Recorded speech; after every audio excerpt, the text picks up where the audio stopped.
Welcome to GameBreakers. My name is Thomas. I am here with... Everybody say your name at once?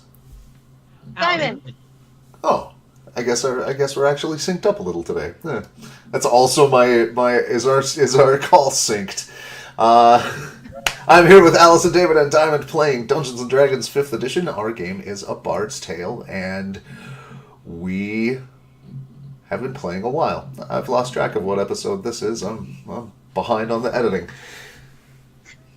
When last we left our intrepid heroes, they had just stared all the way down the barrel of death and seen it fire, and were yanked unceremoniously out of reality by Struana's dream of a crow, and were then deposited on a beach in what they learned was the Feywild. They were greeted by a madman, Maud, and told that he had summoned them to help him seek a book. He then took you to a little cabin in a glen on the edge of a valley, looking down into a lovely vale.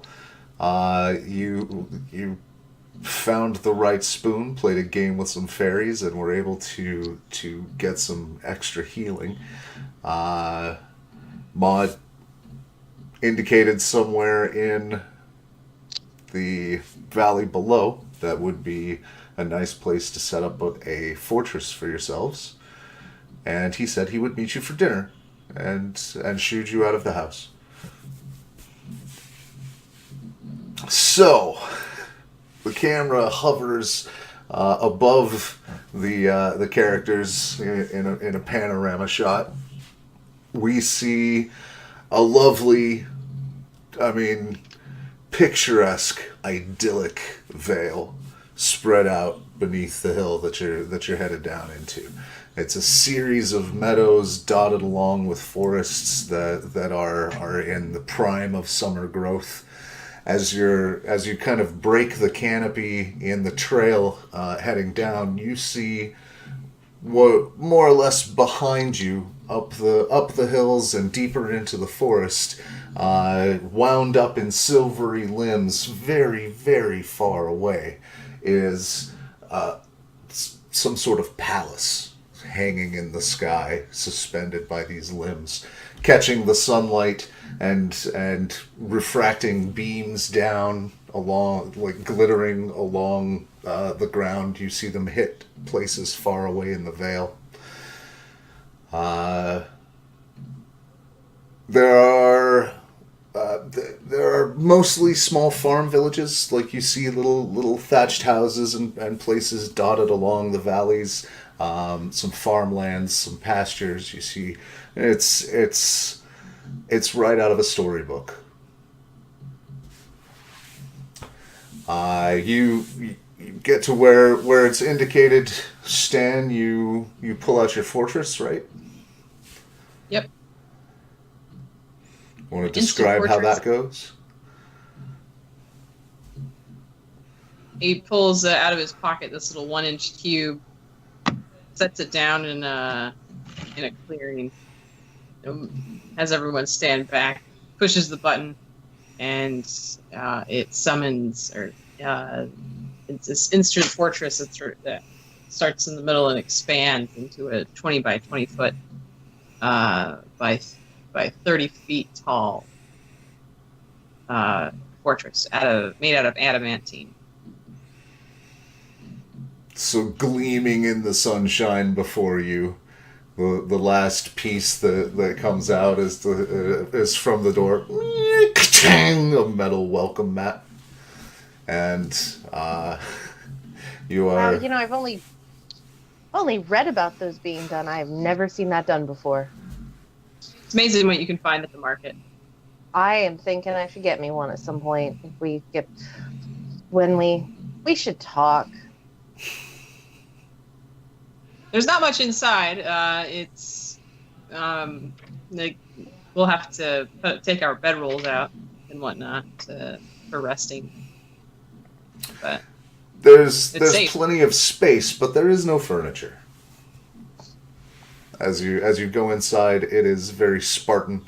There's a ladder that goes up to the second level, and then the roofed. It's like a loft apartment with roof access, made of adamantine. But it's a secured building. We just have to bring our stuff in. Like we have to bring our bedrolls in. Yeah. Okay. Are there windows or anything, Stan? There are arrow slits. Okay, so some minimal amount of light gets in. It's literally a fortress. Mm-hmm. So, I know we need to like walk in and like I don't know. I suppose we find corners or something and put stuff down in them. But like whatever motion Struana makes, I think that she does. She's one of these people when she's stressed out. She's a temple rubber. She's doing a lot of that. Yeah, we'll bring our stuff in, start a fire. There's a hole in the roof for such things. I pull out a lamp, extend it, set it up, turn it on. Like I don't even look up. I don't even think how this might be weird, and just bundling my bedroll. You should definitely leave that here for future travelers, especially if it starts snowing.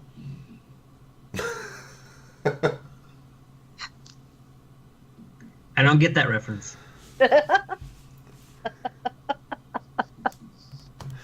You were one of the Give few me the Jesus who, line. I'm out. I think when you do sarcasm, you're one of the few people whose sarcasm I actually can hear.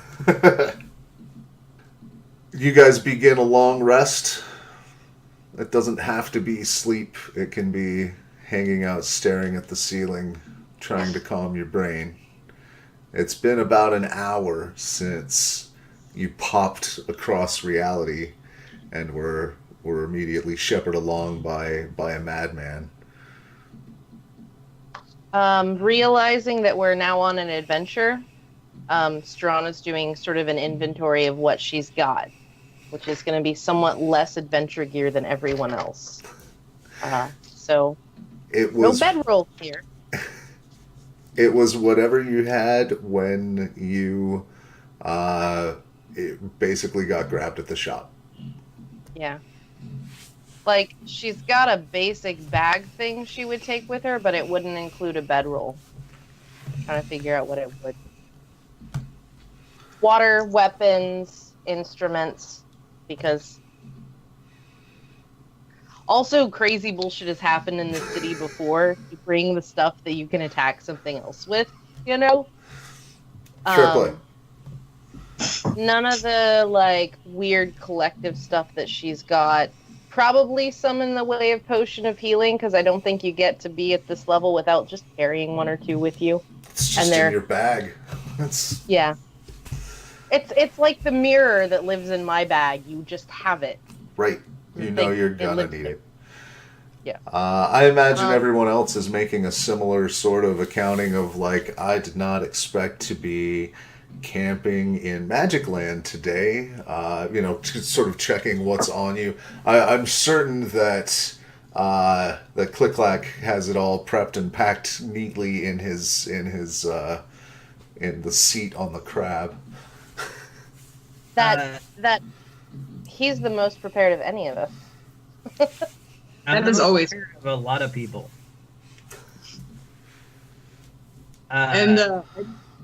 You can use my bedroll and I can just sleep on the crab. I also Thomas too. This one, I mean, we know I didn't bring the Finger of Portent, but I do have the Ring of Echoes, which wasn't a slot thing. And I would argue that I wouldn't let the Marvelous Pigments out of my sight, or they would be in someone else's gear. Okay, fair play. Like, somehow we have that. Yeah. I mean, you definitely had like your bag of holding on you, Yeah. with a remarkable assortment of adventuring gear. But probably not a bedroll.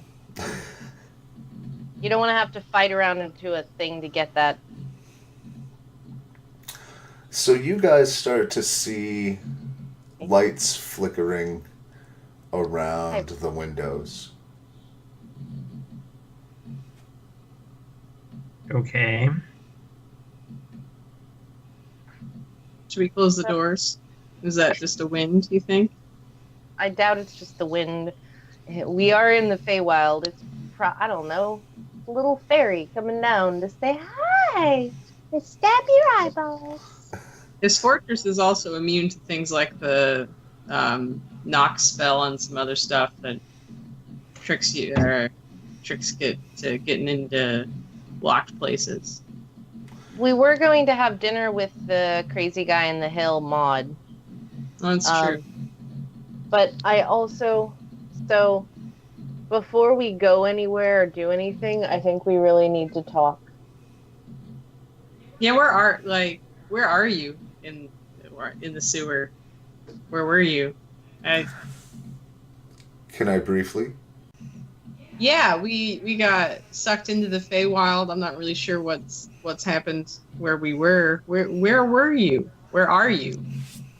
Well, I'm here with you, but okay. All right, so this part of this story actually begins a bit earlier.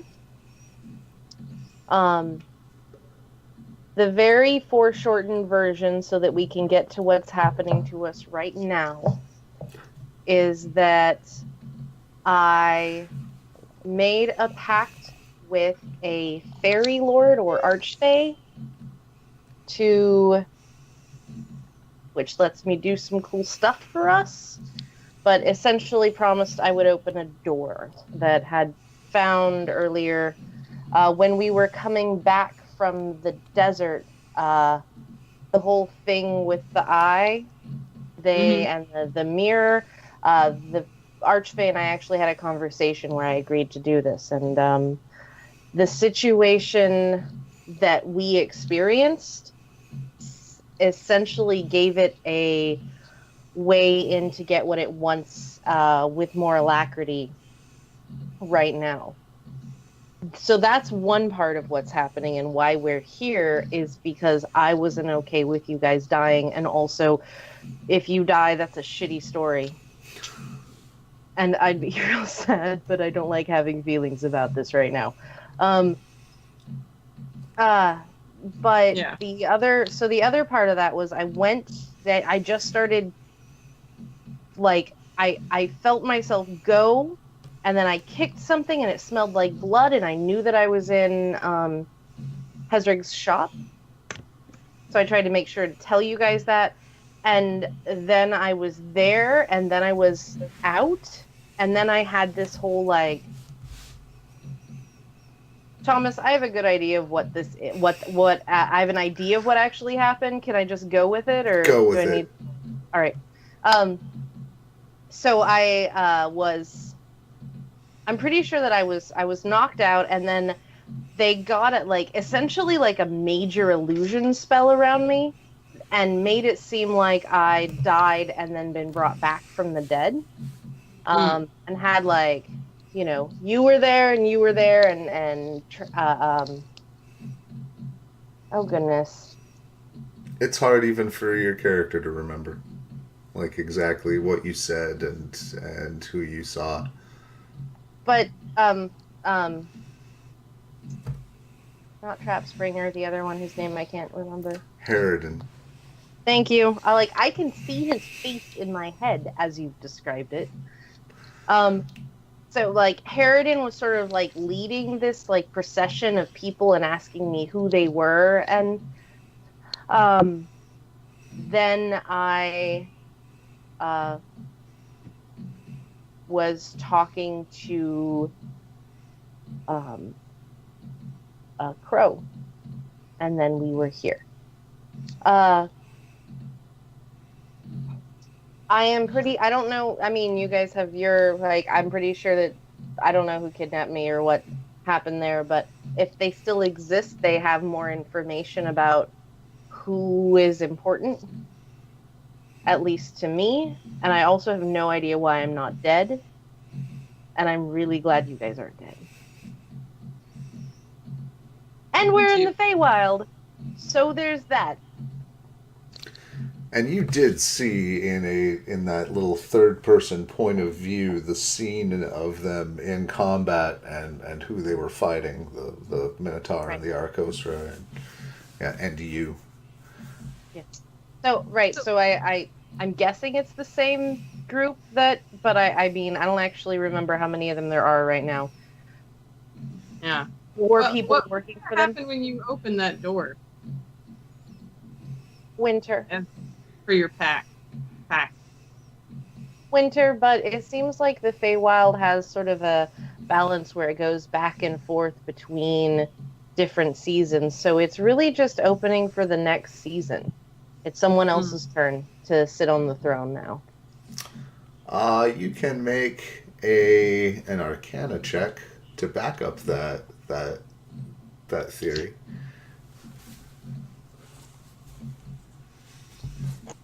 How about an 11? Most realms have a single season determined by the Lord of the realm. It can change if the Lord decides that it's winter, but or lady, the Archfey in charge,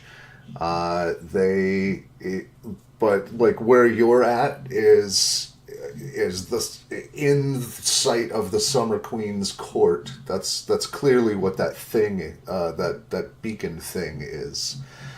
And it is, that makes sense. This is probably Sen Elias, and that is the Summer Queen's realm. And it's always summer here.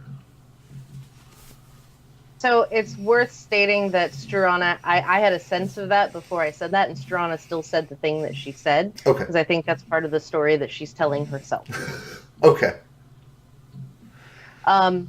The other, I think, important thing is that we don't have a lot of time. We gotta open a door and get back and bring Hezrog back from the dead. And time works weird here.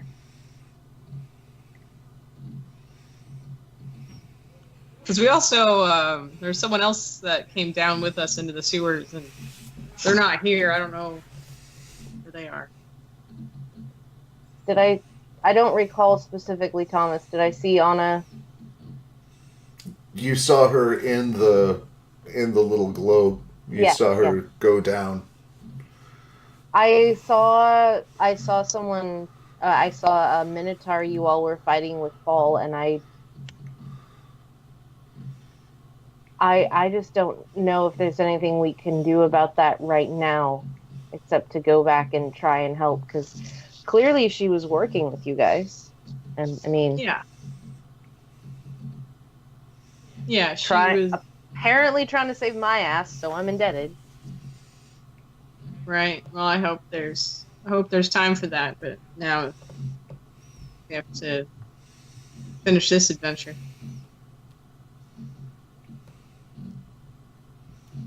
Why did you make this deal? Well, partially because it was offered. Which deal? The one that I need to open a thing, or the one that you guys come here? The pact.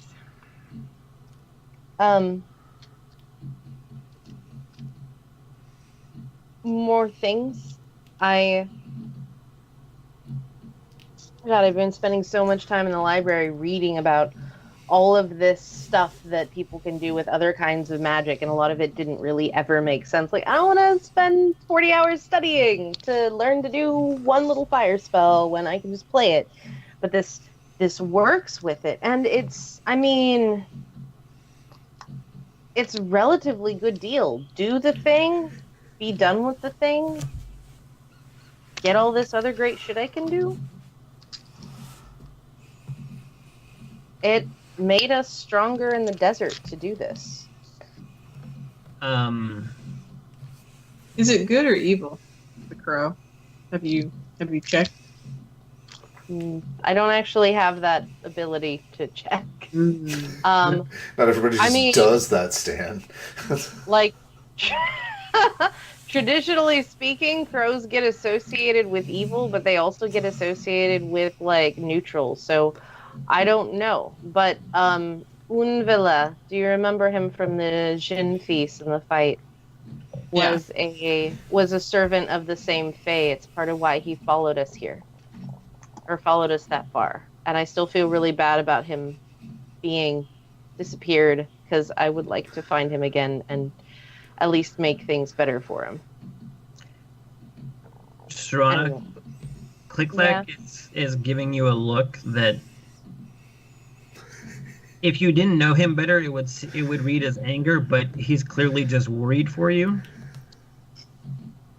And he just says very, very simply, rule number 1 with Faye is that the deal you make is never the deal you made. And knowing that, this is still so much more interesting than not. I mostly feel regret that it, because until now it hasn't affected any of you in a negative fashion. And now it might. And I feel responsible for that. We're in the Feywild. Yeah, I'm saying until now it hadn't. The now being y'all being in the Feywild. Right. But it also made you not dead. You mean just now? No, I'm yeah, literally, like you were going to die. In the sewer. Yes. Are we certain we weren't led to the sewer because of the Fae you have made a deal with? No, but that's a pretty, like, the undead assassins are working with the Fae. Sure, that's possible. Seems really neatly wrapped for how messy everything is, though. The GM is stroking his beard while we're having this conversation. Have you all seen I that? love listening to player theories. All I know is in this place, if you hear horse hooves, if you hear hoof sounds, do not think horses, do not think zebras, think an animal you've never even heard of. It's never the obvious option. Which also makes it exciting, and at least if we have to be stuck somewhere, more fun. Better story. More cool shit.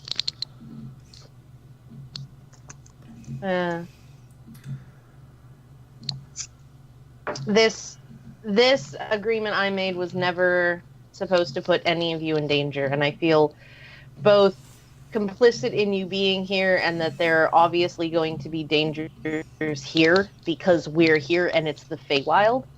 But also, I'm glad that I made it because it kept you from dying. And until I have, like, evidence that says that the Archfey and the undead assassins are working in tandem specifically to get you guys here, I just, that seems... These storylines seem like they're gonna, like, engage at some point, but I don't know that that's it. I'm not saying that's what happened, but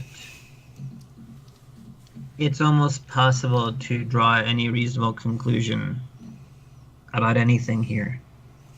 That's fair.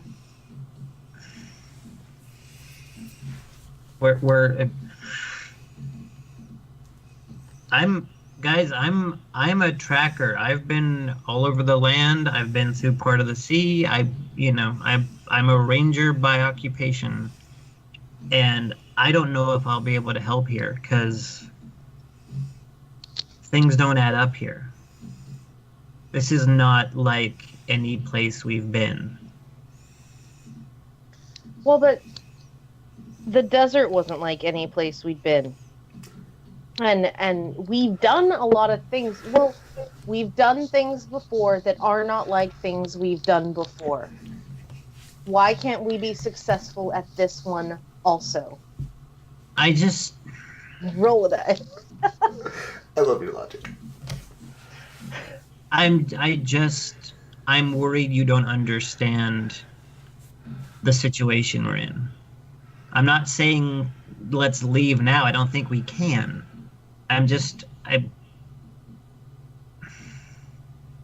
We have to go through with whatever it is, or I have to go through with whatever it is. You don't have to.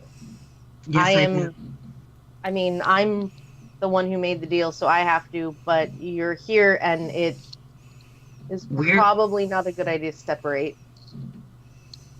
We are quite literally all in this together.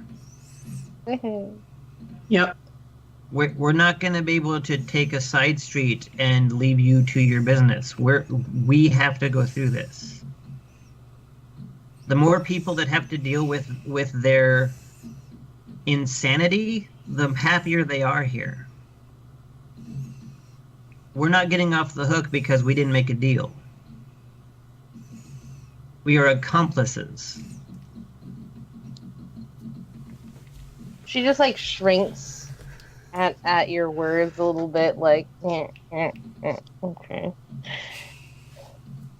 I'm not trying to make you sad, but you're talking about this like it's a field trip, and we could die in 5 minutes.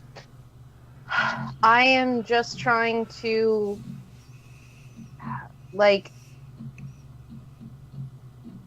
you gotta believe we can get through it. That's the thing. We're here, and whatever the reasons that we are here, and whatever the things we have to do here, we are here. It is, just logically speaking, best for us to stick together, and we have accomplished so much. We've got to believe we can do this one too. Whatever it is, that we're going to be okay. Except for that last part, I'm not arguing any of it.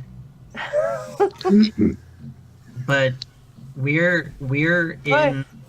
What do I roll to inspire ClickClack? Even in the desert, 2 and 2 equals 4. We're in a place where 2 and 2 equals octopus. This is like dissociation and PTSD are having a conversation. This is what this looks like. Yeah. I do also want to add one thing I neglected to mention in the opening. As you guys were walking down and being sort of instilled with the vibrancy of this place, every breeze is it's right out of your childhood. It's like the first and best summer breeze you ever really remember as a child. It's like the whole place is designed to instill childlike wonder. By the time you guys are in the fortress and having this conversation, you have all received a point of inspiration. Okay. Did we take a rest? Have we done that yet, or is that next? I think that's about what you're doing. Do you guys have enough food on you to make a whole meal? I do. For everyone, I assume? I have rations. Where's my number of rations?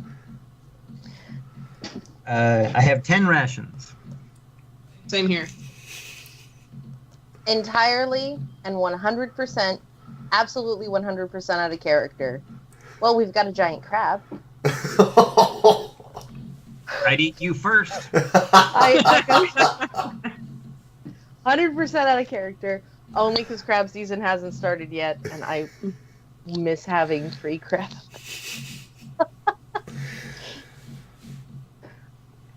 Where inspiration die on the sheet. Did we want to join Maud for dinner? Well, want is a strong word. Yeah. He's got the next chapter. The crow said that someone will be along to start the next chapter, something like that. Whatever we're going through is like a story. We just got to follow the story, and he's the next part of the story. Fade to black, opens on table. while we've been sitting and talking, ClickClack has been writing down everyone's biography next to a little photorealistic portrait and their full name. And he's giving him to each of us like an ID. I sincerely appreciate this gift. Everyone, by the way, Character. everyone but Struana does have your Delta Confederacy paperwork on you, which is kind of a history of you. Like, Right. This is a condensed version. This is like, the character synopsis on a video game website. right. Here's a picture, here's basically who they are, here's a little backstory. Struana's a hill dwarf who went to the Bard College, and she's a lore bard. It's a character. Except it's all Character sheet. This is about how strong you are. This is about how fast I've seen you move. except it's all talking to you. Your name is Struana. You are a bard. These are memory insurance. I don't want anybody Peter Panning on me. We need the equivalent of Peter Pan for this world. We need a name for him. I love that your first move in the Feywild is to write a Feywild ID, like tourist visa, Feywild. Here's your ID. Here's your picture. I was gonna make us name tags, but I don't want everyone knowing our name. I love you. Good thinking. So by the time you It's gonna get, be weird playing a character that can't do this shit. Meanwhile, I am doing the Bard book like shorthand stories. Like anytime we get a break, that's the thing I'm doing. This is the thing we experience because I also know the memory thing that happens in the Feywild. And goddamn if I'm gonna forget any of this. You're doing the storybook version. I'm doing the encyclopedia entry. Both are important. Yeah. another note, in all of your stuff, are there cooking tools? And can anyone use them? Yes and yes. Yes and yes? Okay. So you have cooking tool proficiency? That's awesome. If not, you'll still get the proficiency bonus from the tools. You won't get the extra. Right. But if you want a pot and an open flame, I have both of them. Right? It's nothing amazing, but you can make soup. Well, give me a roll. Let's make sure you don't burn soup.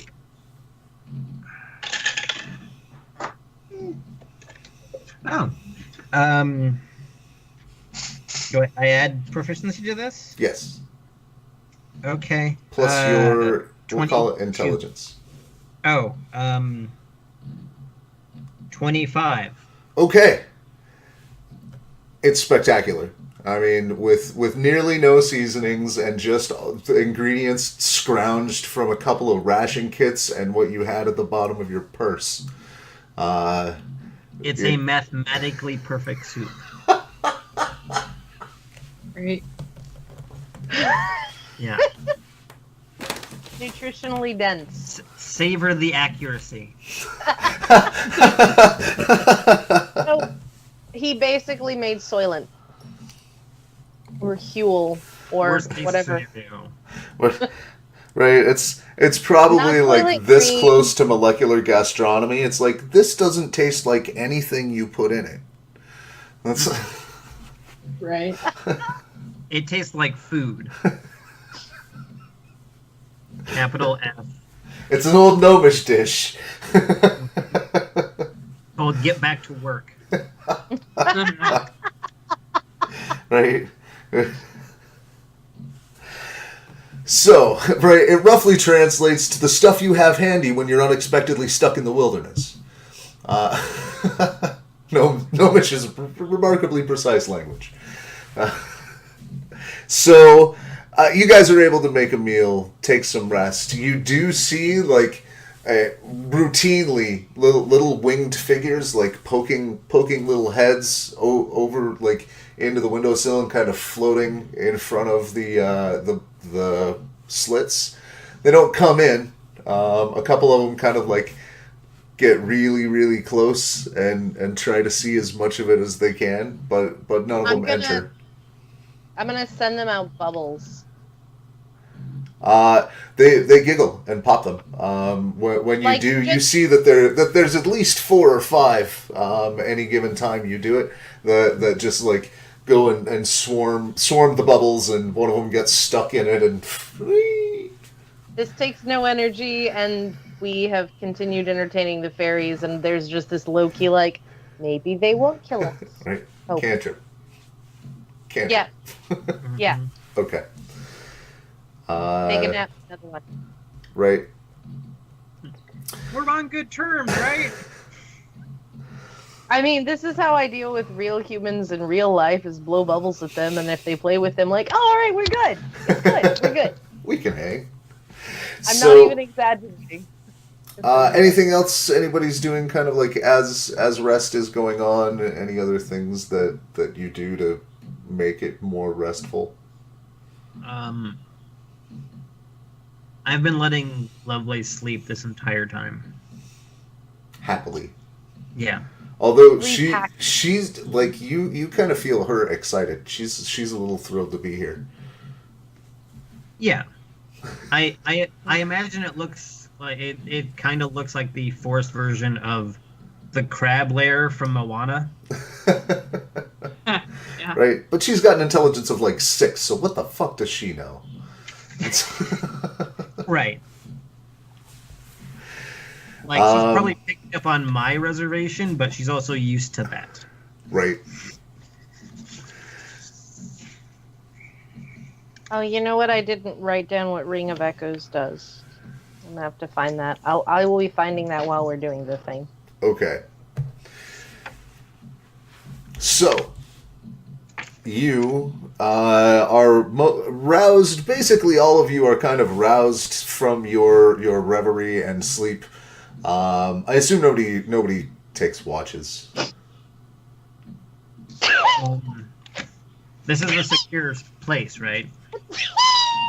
A magically barriered thing. Well, it's Yes. not. Yeah, it's adamantine and has protections against certain kinds of spells. Yeah. Good enough.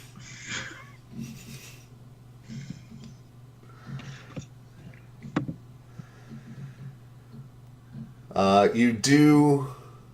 By the time you're kind of waking up and getting things, there are a few very brave little pixies that have crept inside, and you see like lurking in corners, or like one of them is kind of peeking into your bags. Oh my god. She Uh, hasn't seen anything like my bag before. That's a lot of metal in one place.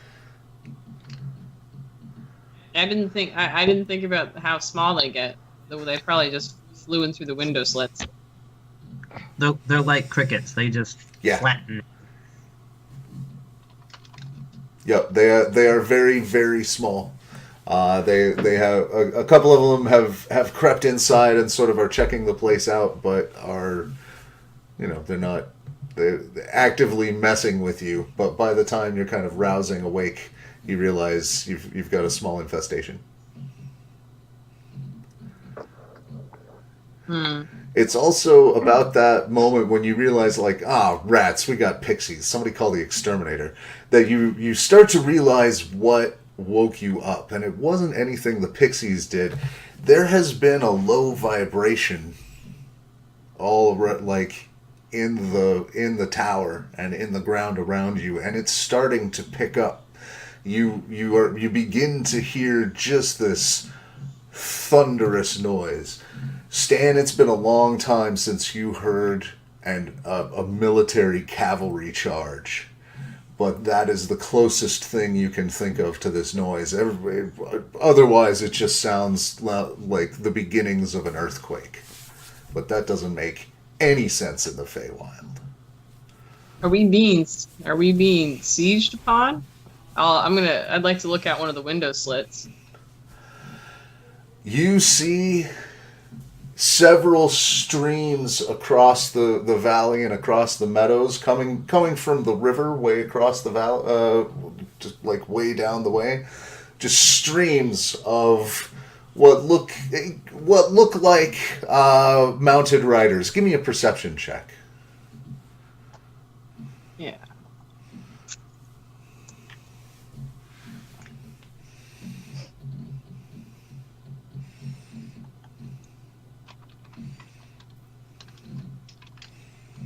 Got 19 total. Okay. You as you peer a little closer through the slit, it's very well lit and there's no obstruction to sight. You realize that it's not mounted riders because you don't see any horse heads. Mm-hmm. These are centaurs. Mobs of them, like several sets of double digits. Kind That of. scene from Harry Potter. None None of us are on break. Fine. Most of them are wearing only some colored paint on one shoulder, and they are still maybe a mile off, but they're headed your direction, and you can see with a 19, you see a couple of them like nudging each other and pointing at your tower, and begin to split off from the group. I think we have company. It's an army of centaurs on its way.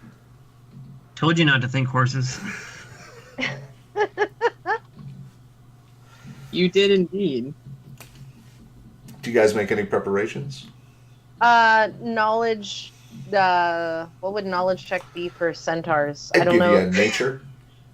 Sure. Okay. Knowledge centaurs. Knowledge esoterica. 17.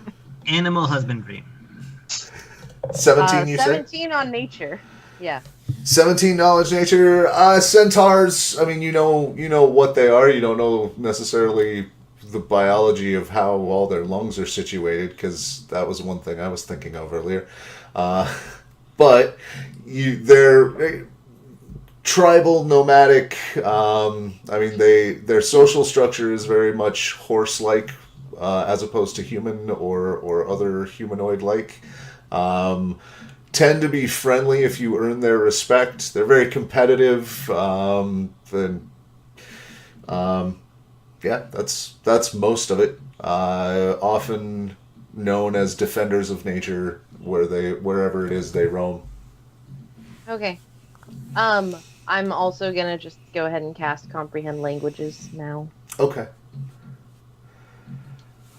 As you get closer, you can hear their yelling back and forth to one another, once you pop the comprehend languages, you recognize it as Sylvan, and they're calling team chants back and forth. Team cheers, go green, fuck blue. I don't know. Yay sport. Basically, the green versus blue with the drawl in Babylon 5. Yeah. I was gonna say medieval times. We've all got analogies. We're good. They don't Right. need to be sports ball, Thomas. Yes, but essentially calling out challenges to each other, and it seems like there's some sort of game coming up. You also see one really, really, really big centaur leading a detachment your direction. He's painted in white and black stripes. And by big, I don't mean like big and burly, I mean rotund. Both in the human section and in the horse section. Folds of like, there's definitely a lot of muscle underneath the fat. But it's also, gray in the mane, salt and peppered even in his darkest spots. He's lathered up and he's traveling much slower than the rest of them. By the time he gets to you, like, he's just kind of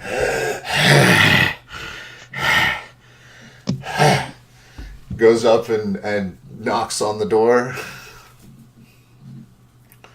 How are you there? guess it's probably me, huh? Yeah. Okay. Just, I'm gonna just answer- go on and through the door. Just don't open it. Can I, like, what happens if I open the door and go outside of it? Like, are you all still gonna be safe? Well, I mean, it's Treat it not like a house. Don't open the door if you don't have to. yeah. Oh, Fair, there's somebody okay. angry out there. Let's let them in. So, hello there yourself response. Politely, though. Right through the window. Eva! Rude, sir. You've set up your camp on our pitch. We've got a tournament this week. You've set up right in the goal zone. You've got to move. Gotta go. Oh. Maud assured us this would be a good place to set up to rest for today. Too short time period. Well, I don't expect Maud to really know exactly where we set up our field. That's relatively fair. One Have moment. we had our rep? Very quietly, like, Yes, you've had a rest. yeah. Have we had our rest? Yeah. Dan, if we take it down, we can't put it back up again somewhere else, or can we? Oh yeah, we can. It's and we just have to get everything out. So like we'd have to get the infestation out of whatever those were, pygmies or Or collapse it with them inside. Yeah. So, or just say loudly enough with them, or I guess we could close it down and they'd all get squished inside of it. To which they all squeal and make for the nearest window. Basically. Oh, look what happened! All right. So back to the center. All right, we're gonna work on shutting it down now and get out of your way. Oh, much obliged. Thought I'd have to fight you. Bye. It's just kind of like Witty turns comment. She makes a witty comment. I swear. I don't know what it is. Something. I'll roll for it. turns and sort of trundles away. Calls out in Sylvan to the folks. It's fine. They're moving it. Go ahead. Everything's great. Sorry, guys, but I feel like not pissing off the centaurs was probably a good idea. The centaur football hooligans? Essentially. Yeah. We didn't get the super bookish, intelligent, going to teach Dionysus centaurs. Mm-mm. No, we got the Scottish ones. It could be British.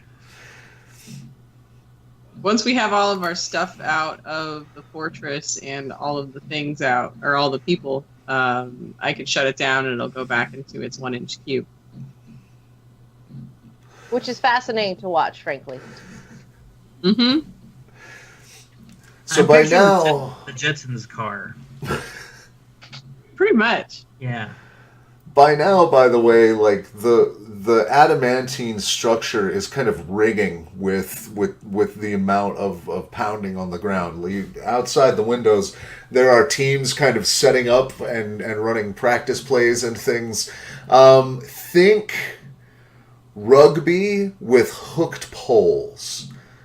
The ball has some basically little handles on it that they can grab with a hook. And it's a mix of polo and rugby. There's a lot of impact. There's a lot of just thundering flesh-on-flesh impacts. More than necessary. Right? Yeah, plenty of males and females, both. Several teams of just females, and they look like they're There's a lot of flirting going on between teams. I should also point that out. This seems to be maybe some sort of larger ritual at play here. But the teams begin to separate, like just thundering through the paces. What do you guys do? You're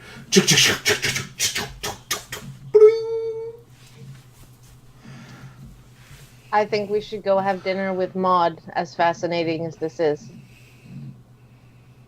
It's morning now, isn't it? It's mid-afternoon. You guys took a full 8 hours. It was a whole rest you got. Although the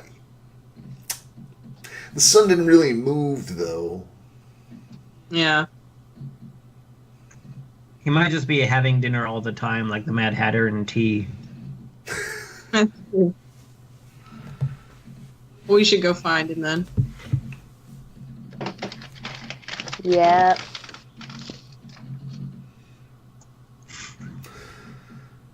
So, you guys pack up and head up the way.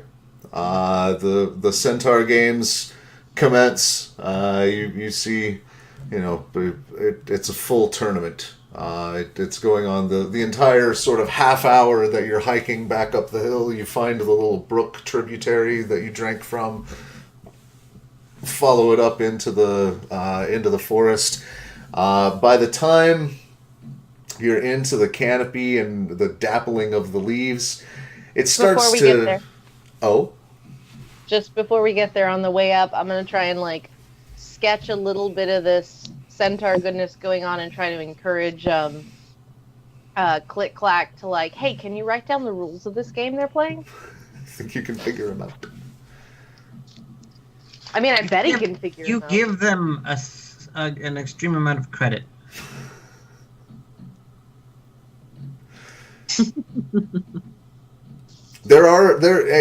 After she asks you to look at it, there are some fairly intricate rules. I mean, again, think rugby and polo.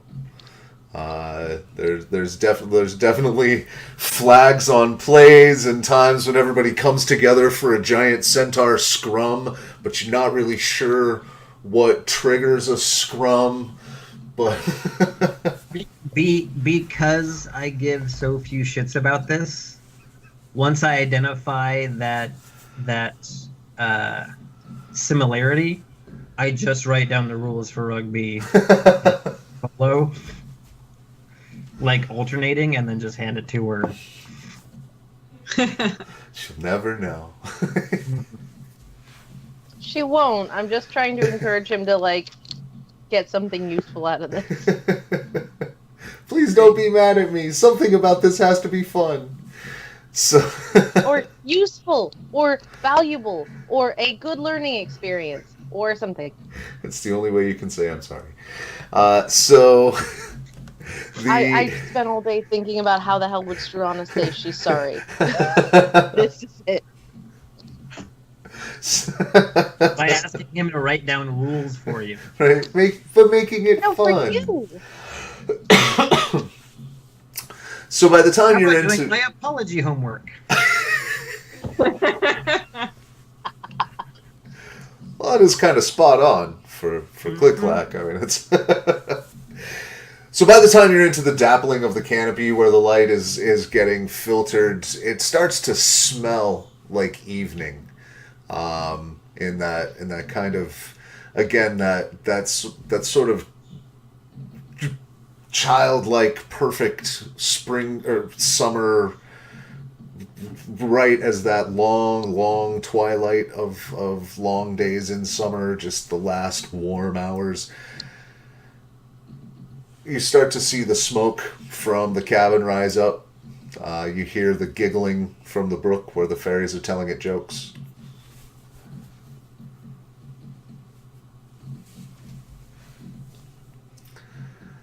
You see that there are figures moving in the cabin. There's music coming from it.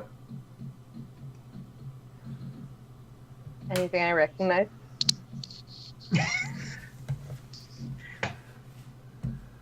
It's boys to men. So no, then.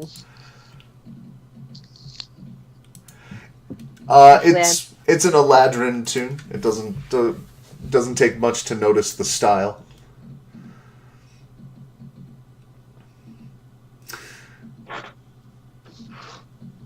What do you guys do? You reach the area, kick in the door. Is that it's the adventurer thing to do, right? We could knock. I'm here, bitches. I mean, knock on the door and then open it a little bit. Go away! We're having a pod. Oh, it's you! Welcome, come on. Everybody stop. This is who I was telling you about. It's almost dinner time. Would you like to come in? Absolutely. Great! God, he's drunk. So there are a few different merrymakers. There's seated on the spoon in the punch bowl are about a dozen pixies. There are there's two Eladrin. One of them is playing a tune. The other one is just sort of listening and enjoying and seem to have been in conversation with Maud. There's several animals in the area, sort of large examples of, there's a beaver and a few. Boy, what else are we going to find in the forest? Several gray squirrels, large bushy tails. Everyone has a little plate, little cup. They're all they're all seated around a table.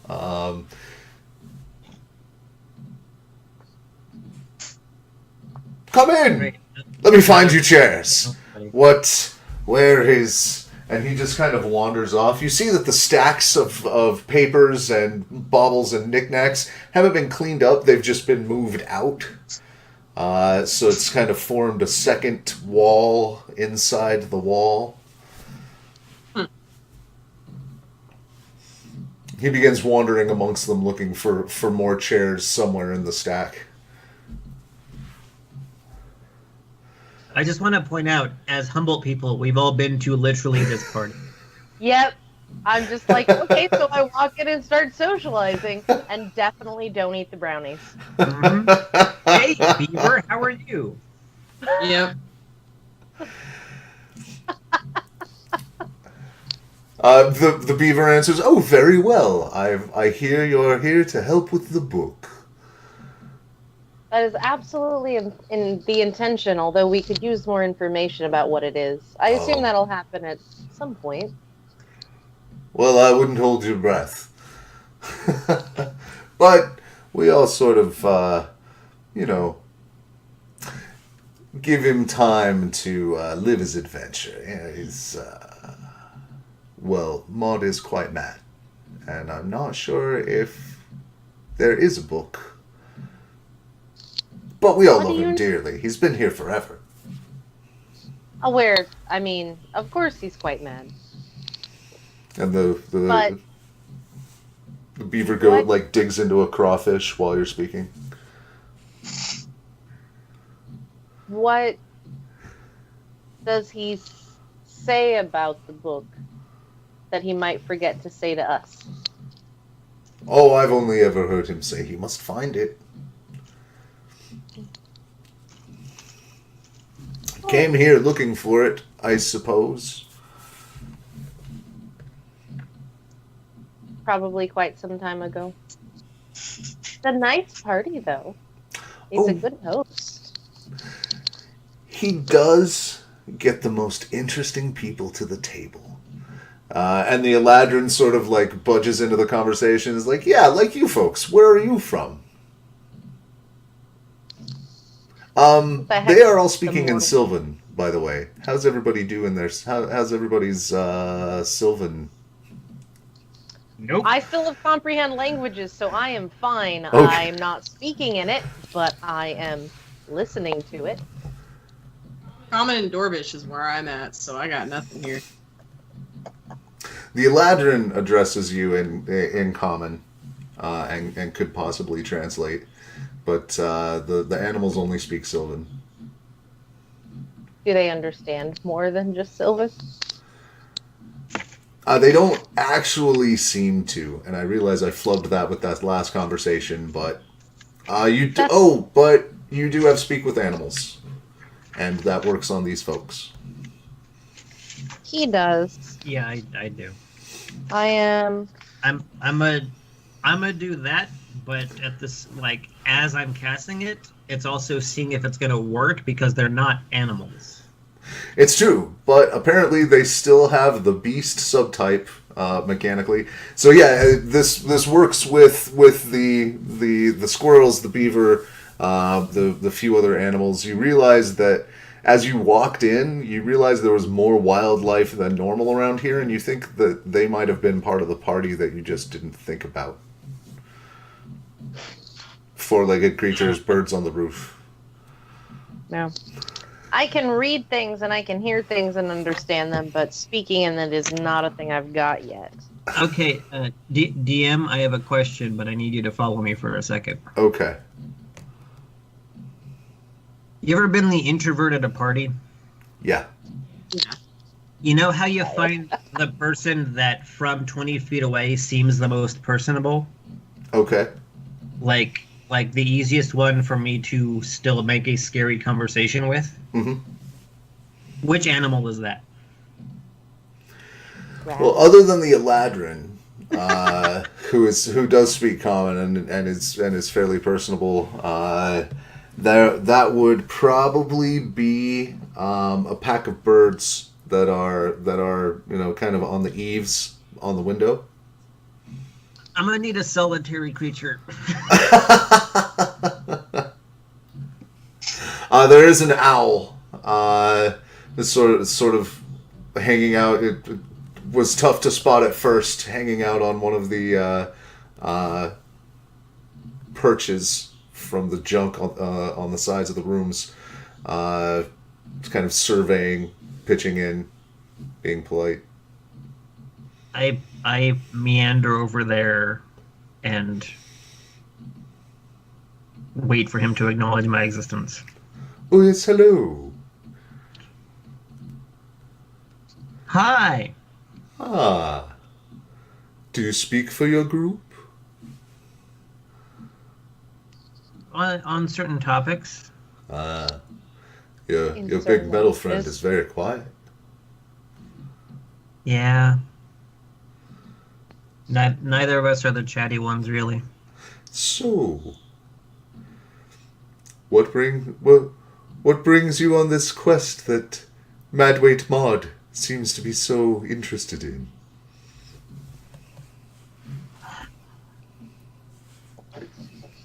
Honestly, it's a very long story. Oh, I had hoped it would be. We've all been waiting to hear something about this book. I give him my usual dry encyclopedia, but a mechanical manual, version of the story, carefully leaving out proper names and anything that sounds like it could be used against us. Which story are you telling? Kind of like how you got to here? Yeah. Like you were in a fight and then poof, you were in the Feywild? I know a little bit about the power of names. Like, druids it isn't their real name that they go by their druid name. Right. So I know something about the power of names and knowing things about people, so I'm intentionally omitting anything that I think might have power to it. Okay.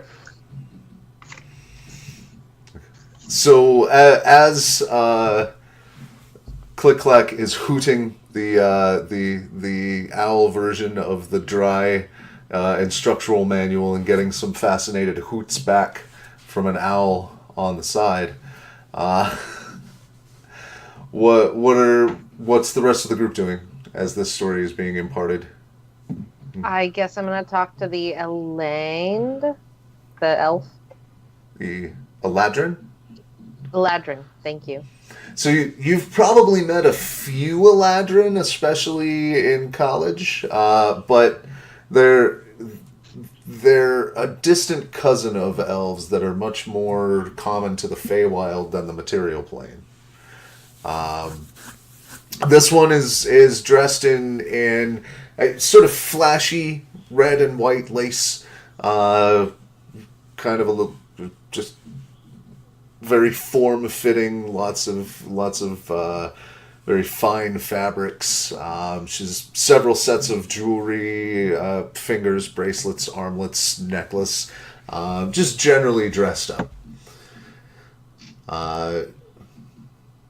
Appropriate compliments towards appearance. Oh, why, thank you. The small talk, like, oh, you look so nice. I love what you've done with this. Like, oh, I got it at Ross. I don't know. That conversation. Right. She does start to also ask about, stories behind pieces of your gear. Things that, oh, where did you get lovely pipes, etc., etc. I'm sure between the two of you, you start just charismaing it up. Basically, yeah. Yeah. All right, and she also starts to introduce you to several other animals, and one of the kind of the most popular pixie. All right. The most popular pixie in school. Oh yeah, definitely.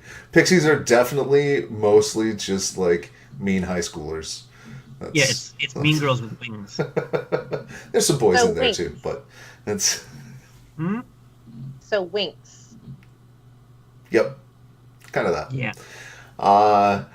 Stan, most of this is all just nonsense going on around you. You catch some of what's going on in common with the Eladrin, but as you're kind of surveying the crowd and watching ClickClack hoot to an owl, you see in front of you just a little winged figure that's darker and has a different wing configuration than the others, and it's wielding a little platinum tipped pine needle that is has a handle carved into it. It's wearing some kind of looks like strapped, sewed, layered leaves as armor, and just kind of flies very slowly and directly up to you, making eye contact the whole time.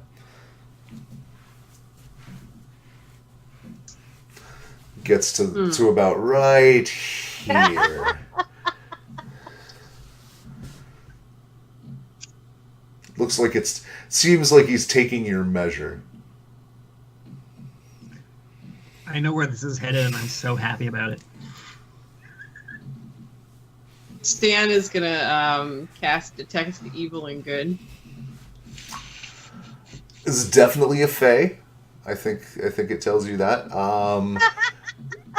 Really? If it gives you I assume good gives you the alignment, right? Evil and good. Like I assume from the name. I haven't read it in a while. I'll look it up real quick, but I'm pretty sure. Yeah. Double check that for me. We always played it as a level of brightness. Like how far toward lawful the brighter you are. So they're like 3 settings. As for the duration, there is an aberration, celestial, elemental, fae, fiend, or undead within 30 feet of you, as well as where the creature is located. If there is a place or object within 30 feet of you that has been magically consecrated or desecrated, you can penetrate most barriers. It doesn't actually say that it tells me whether someone is good or evil. It just says, just good things or evil things. Yeah. Huh. Well, You just get pings on your radar. Yeah. yeah, and by the way, this display is messy all of a sudden. There are fae everywhere. There's also a consecrated area within 30 feet, and that is the little place on the rocks where you took the spoonful of water. Oh, it's all so bright. Everything's glowing. It's beautiful. I mean, it's not quite like in a hotel room. Mike Hunted trip in the sewers beautiful, but Right. So this little Fey Knight comes right up to you and just looks at you.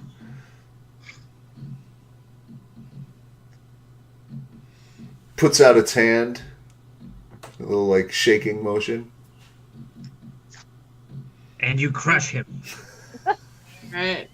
He'll stick out his pinky to shake. Okay. And as you do this, like the creatures that you two were speaking to, and kind of everybody else in the room, just sort of like, shh, turn and look, and it shakes, grabs your pinky, and you give just a little like. I asked my new friend, "Who's that?" You feel like there's a little sort of a glowing sparkle that lights up its hand and sort of trickles onto your fingerprint for just a second and fades away. Then he flies back about 3-4 inches, so he's not like right up in your face anymore. Pulls out his sword, gives you a salute. Turns to the crowd and just like with a flourish, sort of like he's presenting you. And then all of the creatures and all of the Fae clap. And Stan looks at Struana and ClickClack. Do you guys know what this is? We just smile and I smile encouragingly. I Whatever. raise my red solo cup. Keep doing it. An Arcana check could give you more information. I would let nature with Fae as well.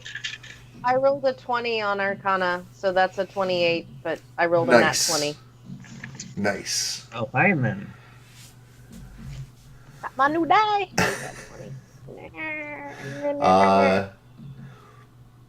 So you guys are able to intuit. Oh, did you make a roll? ClickClack? She's fine. Okay. That was a sprite. And sprites are often the more dour of the small Fae. They tend to be the warriors and defender types, but they also have the ability to touch a creature and measure its worthiness. And that seems to be what everybody was looking at that moment, was this creature taking the worth of Stan's heart. And Stan passed with flying colors on a I'm glad Stan is the one that was picked. Ditto. Fucking ditto, man. Yes. And as you're thinking that, you realize that this Fae has gone back to like kind of like chatting with pixies and being so. None of you speak Sylvan, although Struana can understand it. But I think like the smart high school jock kind of talking to the giggly girls as far as the conversation level goes. I was like, yeah, I did that. It was fine. It wasn't a big deal. It's just a thing I do. It's not a big deal. It's fine. You guys doing anything important? No, I'm solving problems. But he's a little boastful, a little prideful. Enjoying the attention that he just got for himself, and as you're sort of like chatting, looking away and like looking at other conversations, you hear one of the pixies go, "What about the one on the crab?" And do I hear this? It's in Sylvan. Oh. And at that moment, we will take a little break. Right before they eat me. Right before everybody figures out whether you're worthy or not. So, thank you guys for being worthy, both players and those watching. We appreciate everything. This is GameBreakers. If you like what you see, hit like. If you want to see more, hit subscribe. And if you want to see it get better, hit up our Patreon. Meanwhile, have a good game.